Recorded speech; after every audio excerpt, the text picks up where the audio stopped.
एक बार फिर से आप सभी का स्वागत है। हम अध्ययन कर रहे हैं योना भविष्यद्वक्ता की पुस्तक का, और अब समय है कि हम उस विषय में बात करें जिसके विषय में प्रभु यीशु मसीह ने कहा, योना भविष्यद्वक्ता के चिन्ह के विषय में। मेरे प्यारे भाई बहनों, आगे बढ़ने से पहले मैं चाहूंगा कि हम उस बात को दोबारा से पढ़ें जहां पर प्रभु यीशु मसीह ने इसके विषय में बात की है मत्ती रचित सुसमाचार 12वें अध्याय 38वें वचन से लेकर के 42वें वचन तक, और बात की है प्रभु यीशु मसीह ने 16वें अध्याय उसके पहले वचन से लेकर के 4थे वचन तक। यहां पर 2 स्थानों में प्रभु यीशु मसीह ने योना भविष्यद्वक्ता के विषय में बात की है। आइए हम पहले से पढ़ लेते हैं और फिर हम इस दृष्टिकोण से देखेंगे कि प्रभु यीशु मसीह यहां पर क्या कह रहे हैं और क्या समझा रहे हैं, और योना भविष्यद्वक्ता का चिन्ह आखिर क्या है। मेरे प्यारे भाई बहनों, बहुत बार ऐसा होता है कि योना भविष्यद्वक्ता के चिन्ह को केवल जो प्रचारक हैं या समझने वाले हैं वो केवल 3 दिन 3 रात को ही लेकर के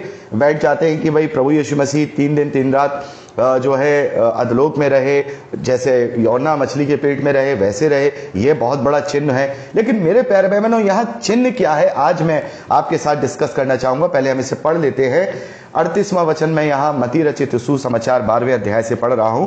इस पर कुछ शास्त्रियों और फरीसियों ने उससे कहा, हे गुरु, हम तुझसे एक चिन्ह देखना चाहते हैं। उसने उन्हें उत्तर दिया, इस युग के बुरे और व्यभिचारी लोग चिन्ह ढूंढते हैं, परंतु योना भविष्यद्वक्ता के चिन्ह को छोड़ कोई और चिन्ह उन्हें ना दिया जाएगा।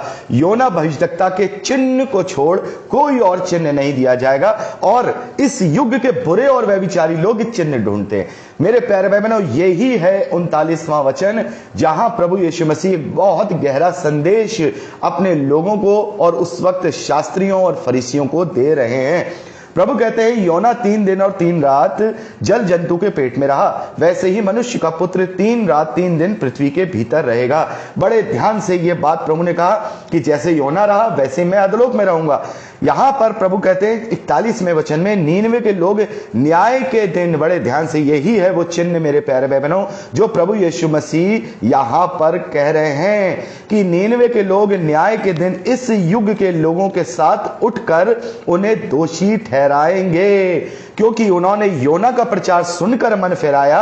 और देखो, यहां पर तुम्हारे बीच में वो है जो योना भविष्यद्वक्ता से भी बढ़कर है, स्वयं परमेश्वर का पुत्र है। और यही बात 16वें अध्याय में भी मत्ती रचित सुसमाचार में प्रभु कहते हैं कि तुम बहुत सारे चिन्ह तो देखते हो, लेकिन तुम इस युग के बुरे और व्यभिचारी लोग हो जो चिन्ह ढूंढते हो, लेकिन योना के चिन्ह को छोड़ और कोई चिन्ह तुम्हें नहीं दिया जाएगा। तो क्या है वो चिन्ह मेरे प्यारे भाई बहनों? मेरे प्यारे भाई बहनों, हमें समझना होगा, ये कोई चिन्ह नहीं है कि प्रभु यीशु मसीह, अगर हम ये कहें कि प्रभु यीशु मसीह मुर्दों में से जी उठा, वो तो मुर्दों में से जी उठेगा। यहां चिन्ह यह है कि जैसा योना भविष्यद्वक्ता के समय में हुआ, अगर तुम वैसा नहीं करोगे तो तुम पर वो विनाश आ पड़ेगा जो विनाश परमेश्वर ने नीनवे के लिए रखा है। तुम्हें बिना किसी शुभ के, बिना किसी शुभा के, बिना किसी शक के, बिना किसी डाउट के मुझ पर विश्वास करना है कि देखो, जब मैं जी उठूंगा तब मेरे द्वारा ही तुम्हें पुनरुत्थान का उद्धार मिलेगा, और तुम चिन्ह ढूंढते रह जाओ। मेरे प्यारे भाई बहनों, यहां 3 बातें निकल के आती हैं। 3 दिन 3 रात मतलब प्रभु यीशु मसीह अधोलोक में जाएंगे, उनका पुनरुत्थान होगा, ये तो सभी जानते हैं। लेकिन सबसे बड़ी बात यह है मेरे प्यारे भाई बहनों, यहां पर यह अंतिम चेतावनी को दर्शाता है। जब हम मेरे प्यारे भाई बहनों योना भविष्यद्वक्ता की पुस्तक उसके 3रे अध्याय 4थे वचन को पढ़ते हैं, तो जहां पर योना भविष्यद्वक्ता अपना प्रचार करना शुरू करते हैं, वहां लिखा है, अब से 40 दिन के बीतने पर नीनवे उलट दिया जाएगा। मेरे प्यारे भाई बहनों, ये अंतिम चेतावनी वहां नीनवे के लोगों को दी गई। तो प्रभु कह रहे हैं, उस चिन्ह को समझ लो। जिस प्रकार से अंतिम चेतावनी नीनवे के लोगों को दी गई, वैसे ही मेरा जी उठना भी तुम्हारे लिए अंतिम चेतावनी है। ये लास्ट वार्निंग है, इसके बाद तुम्हें कुछ और नहीं दिया जाएगा। उद्धार का मार्ग अब मुझसे ही है, ये लास्ट वार्निंग है, इसके अलावा तुम्हें कोई और रास्ता नहीं दिया जाएगा। और मेरे प्यारे भाई बहनों, यहां प्रभु कहते हैं कि तुम व्यभिचारी लोग हो, तुम इस युग के गंदे लोग हो, बुरे लोग हो, लेकिन नीनवे के लोग तुमसे ज्यादा बेहतर हैं कि उन्होंने वहां पर जब योना ने वहां प्रचार किया, विनाश का प्रचार किया, तब नीनवे के लोगों ने इफ बट नहीं किया कि भाई हो सकता था। देखिए मेरे प्यारे भाई बहनों, योना भविष्यवक्ता जब वहां पर एक गैर यहूदियों के बीच में प्रचार करने जा रहे हैं, तो वो नीनवे वाले क्या करते, नीनवे वाले कहते भाई अब तुम कौन हो, भाई हम तुम्हें नहीं जानते, तू क्या कह रहा है हमसे, और उसका कोई प्रचार नहीं मानते, ना ही वो डरते, ना ही वो समझते। लेकिन उन्होंने कोई इफ बट नहीं किया, इफ बट नहीं किया, और तुरंत उन्होंने उस बात को मान लिया। जैसे ही उन लोगों ने सुना, क्या राजा, क्या बड़ा, क्या छोटा, सब ने वहां प्रायश्चित करना शुरू कर दिया और वहां पर उन्होंने उसकी बात मान ली। तो प्रभु यीशु मसीह कह रहे हैं कि जो मुझ पर ऐसे विश्वास करेगा, वो ऐसे विश्वास करने वाले लोग नीनवे के लोगों के साथ जब जी उठेंगे, तो ऐसे लोगों को लज्जित करेंगे जो लोग प्रभु के इतने सारे चिन्ह देखने के बाद भी उसका चिन्ह मांग रहे हैं। देखिए यहां क्या प्रभु यीशु मसीह काम नहीं कर रहे थे। प्रभु यीशु मसीह मुर्दों को जिला रहे हैं, प्रभु यीशु मसीह अंधों को आंखें दे रहे हैं, प्रभु यीशु मसीह लंगड़ों को चंगा कर रहे हैं, प्रभु यीशु मसीह बहुत सारी बातें वहां कर रहे हैं। लेकिन यहां पर देखिए इन्हें कोई विश्वास ही नहीं है, फिर भी चिन्ह मांगने में लगे। अरे नीनवे के लोगों ने कोई चिन्ह नहीं मांगा, अंतिम चेतावनी उसने समझ ली। ये 40 दिन मेरे प्यारे भाई बहनों, वो अंतिम चेतावनी है जब प्रभु यीशु मसीह 40 दिन रह करके इस धरती पर पुनरुत्थान के साथ लोगों के बीच में अपना प्रचार करते रहे, अपने चेलों को दिखाई देते रहे, 500 से अधिक लोगों को दिखाई देते रहे।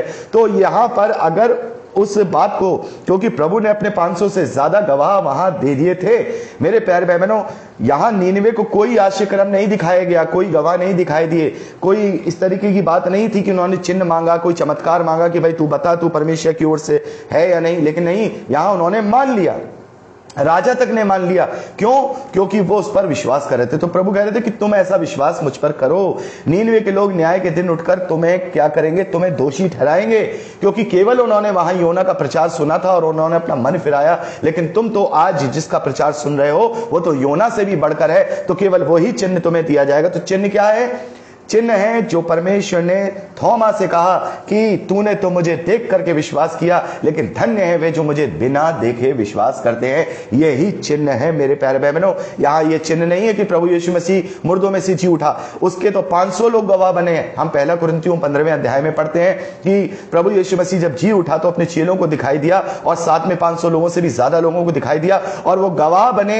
और जिन लोगों ने उनका विश्वास किया वो नीनवे के लोगों की तरह नीनवे के लोगों की तरह ठहरे। लेकिन जिन्होंने उनका विश्वास नहीं किया वो लोग ऐसे व्यभिचारी और बुरे लोग ठहरे जो बिना चिन्ह के बात नहीं करते हैं। मेरे प्यारे भाई बहनों, आज भी बहुत सारे ऐसे लोग हैं जो आज भी प्रभु यीशु मसीह को ग्रहण करने के लिए बड़े बड़े चिन्ह मांगते हैं। अच्छा वो ये है तो ऐसा हो जाएगा, अच्छा ये है तो अच्छा, प्रभु ने अगर हमें चंगाई दे दी तो हम पूरे घराने समेत जो है प्रभु को ग्रहण कर लेंगे। लेकिन मेरे प्यारे भाई बहनों, परमेश्वर प्रभु ने कह दिया था कि नीनवे का चिन्ह देखो, नीनवे के लोगों ने बिना किसी इफ बट किए हुए मुझे ग्रहण किया, मुझे मेरे वहां पर मन को फिराया। वैसे ही तुम भी इफ बट किए, बिना किसी चमत्कार, बिना किसी चिन्ह के केवल उस उद्धार को प्राप्त करो, सच्चे परमेश्वर को पहचानो। यही चिन्ह तुम्हारे लिए है। यही चिन्ह है कि नीनवे के लोगों ने क्या किया।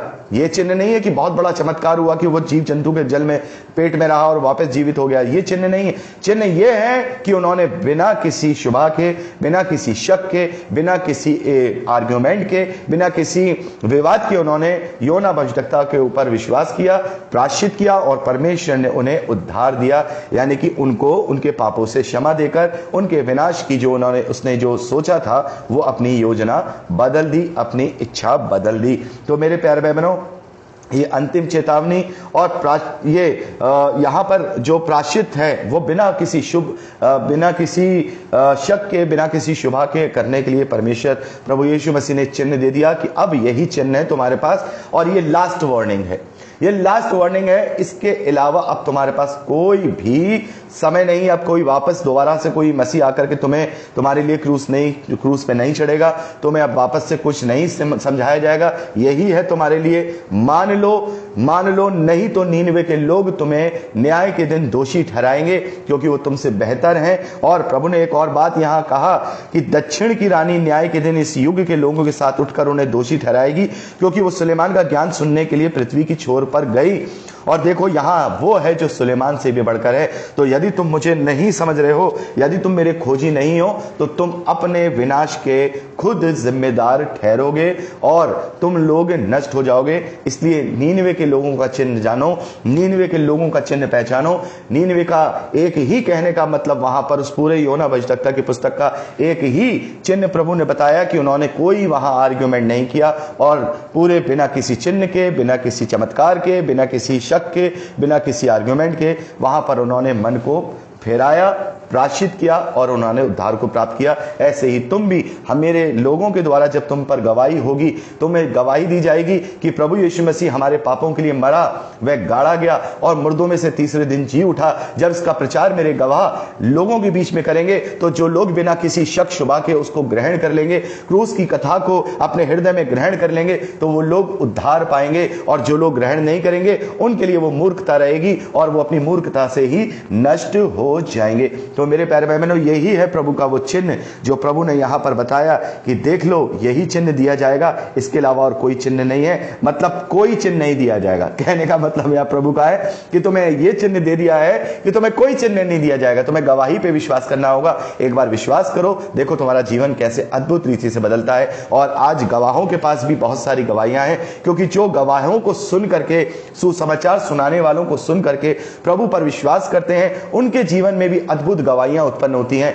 पहले प्रभु को ग्रहण करना है, उसके बाद हमारे जीवन में अद्भुत गवाहियां होंगी कि प्रभु ने हमारा जीवन कैसे अद्भुत रीति से बदला है। और फिर वो गवाही दूसरे को शेयर की जाएगी कि प्रभु मेरे पापों के लिए मरा, प्रभु गाड़ा गया और वो तीसरे दिन मुर्दों में से जी उठा। यही सुसमाचार है जिसका हमें प्रचार करना है, यही सुसमाचार है। इसमें किसी चिन्ह की, किसी चमत्कार की जरूरत नहीं है, क्योंकि अब नीनवे का जो चिन्ह है वो ही लोगों को बताया जाएगा कि धन्य हैं वे लोग जो बिना देखे विश्वास करते हैं। प्रभु ने कहा, थोमा तूने तो मुझे देखकर विश्वास किया, मुझे छूकर विश्वास किया, लेकिन धन्य हैं वे जो मुझे बिना देखे विश्वास करते हैं। धन्य हैं वे जो प्रभु के नाम से अपने आप को बदलते हैं। धन्य हैं वे जो प्रभु यीशु मसीह को बिना किसी विशेष कारण के, केवल परमेश्वर के वचन और पवित्र आत्मा के ज्ञान के द्वारा परमेश्वर प्रभु को ग्रहण करते हैं। मेरे प्यारे भाई बहनों, मैं आपसे बताना चाहता हूं कि प्रभु यीशु मसीह को मैंने अपने हृदय से जब ग्रहण किया था, ना तो मेरे जीवन में कोई बहुत बड़ी गवाही थी, ना ही मेरे जीवन में बहुत बड़ा कोई चिन्ह था, ना ही मेरे जीवन में बहुत बड़ा चमत्कार था, लेकिन मेरे हृदय ने, पवित्र आत्मा ने मेरे हृदय को छुआ और मेरे हृदय ने प्रभु यीशु मसीह के उद्धार को समझा, प्रभु यीशु मसीह के उद्धार को जाना, प्रभु यीशु मसीह के लहू के उस क्षमा वाली वाचा को जाना जो हमें प्रभु ने अपने लहू के द्वारा बहा करके दी है। उसको जब मैंने जाना तो मैंने प्रभु को बिना किसी शक, बिना किसी शुभा के, बिना किसी आर्ग्यूमेंट के उसे ग्रहण किया। मैंने उसे जान लिया, पहचान लिया, बिना किसी बहुत बड़ी गवाहियों के। हाँ, जब उसे जान लिया, पहचान लिया, उसे अपना ग्रहण कर लिया, उसके बाद बहुत ही हजारों गवाहियां प्रभु ने मेरे जीवन में, मेरे परिवार के जीवन में दी हैं। तो मेरे प्यारे भाई बहनों, मैं परमेश्वर का कोटि कोटि धन्यवाद करता हूं। यहां पर हमने योना भविष्यद्वक्ता की पुस्तक का अध्ययन कंप्लीट कर लिया है और अब हम मीका भविष्यद्वक्ता की पुस्तक का अध्ययन परसों करेंगे। और मेरा प्रयास रहेगा, कोशिश करूंगा मैं परसों ही मैं आपके बीच में मीका भविष्यद्वक्ता की पुस्तक का अध्ययन कंप्लीट करा दूं। तो इसीलिए आप लोग इस पूरे अध्याय को, माफ कीजिएगा, पूरी पुस्तक को, मीका की पुस्तक को पढ़ करके रखिएगा। तो मिलते हैं परसों। प्रभु आप सबको बहुत की आशीष दे। Praise the Lord. जय मसीह की। खुश रहिए।